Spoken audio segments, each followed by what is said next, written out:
কিন্তু আমি ছুটিয়ে দেবো রে। তুই শোন, তুই কান খুলে শুনে নে, তুই বিভিন্ন জায়গায় আমার নামে কিন্তু অনেক আজে বাজে কথা কয় বেড়াস। আমি যদি তোকে ধরি তালিবার কিন্তু ছাড়বো না, কয় দিলাম রে। নসু, তুই আমার কি ধরবি রে? আমার ধন্যে আলা আসছে। তোর বউরে তো গান বাজনা করবে দিবি না রে নসু? গান বাজনা করবে দিবি না আমি কিন্তু সে কথা কই নাই। আর আপত্তি খালি ভিলেনের পাঠ করা, মানে গান বাজনা করো কিন্তু কোনো সমস্যা নাই, কিন্তু ভিলেনের পাঠ করা যাবে না। আচ্ছা, ভিলেনের পাঠ করতে তার সমস্যা কি? তুই তো তার সাথে ভিলেনি করতিস না, তুই আসরায় খাড়ায়া খালি ভিলেনের পাঠ করবি। তার সাথে ভিলেনি না করলে কি হবে সাত্তার ভাই?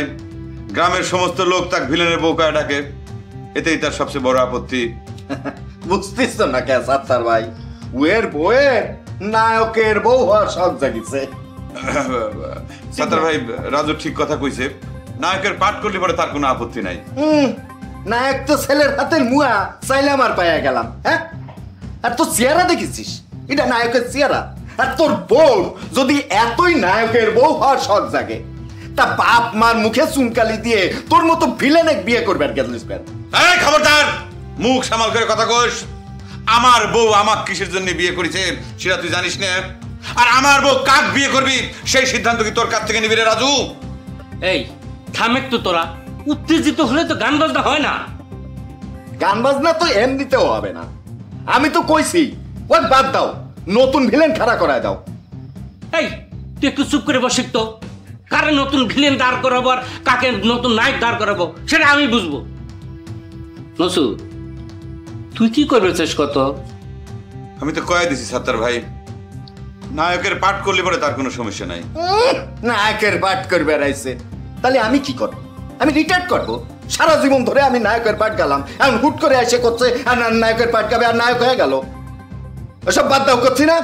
এই যে কালুদা আছে, কালুদা সারা জীবন জল্লাদের পাঠ করেছে, তার একটু প্রমোশন দিয়ে ভিলেন বানায় দাও, গ্যাসেল শুরু করে দাও। তুই কি একটা ভিলেন ঠিক করার আমার খেদানের জন্য ষড়যন্ত্র শুরু করেছিস, তাই না? তোর ভিলেনি কিন্তু আমি ছুটিয়ে দেবো রে। তুই শোন, তুই কান খুলে শুনে নে, তুই বিভিন্ন জায়গায় আমার নামে কিন্তু অনেক আজে বাজে কথা কয় বেড়াস। আমি যদি তোকে ধরি তালিবার কিন্তু ছাড়বো না, কয় দিলাম রে। নসু, তুই আমার কি ধরবি রে? আমার ধন্যে আলা আসছে, সারা জীবন করেছিস ভিলেনের পাঠ, এমন হুট করে এসে নায়ক সাজতে গেছে। নায়ক আছে, তোর রিহার্সাল করতে ইচ্ছে না? যা যা, যে বইয়ের ইসে নিচে যায় থাক, আসলে নিচে যায় থাক, আমাকে রিহার্সালে ডিস্টার্ব করিস না। কি হচ্ছে? আমি কিন্তু চুপ করে মারামারিতে বেড়েছিস তোরা। হ্যাঁ, যা করার আমি সিদ্ধান্ত দেবো। চুপ করে বসে থাক। ভালো ভাবি না মুখ করতে? চুপ কর।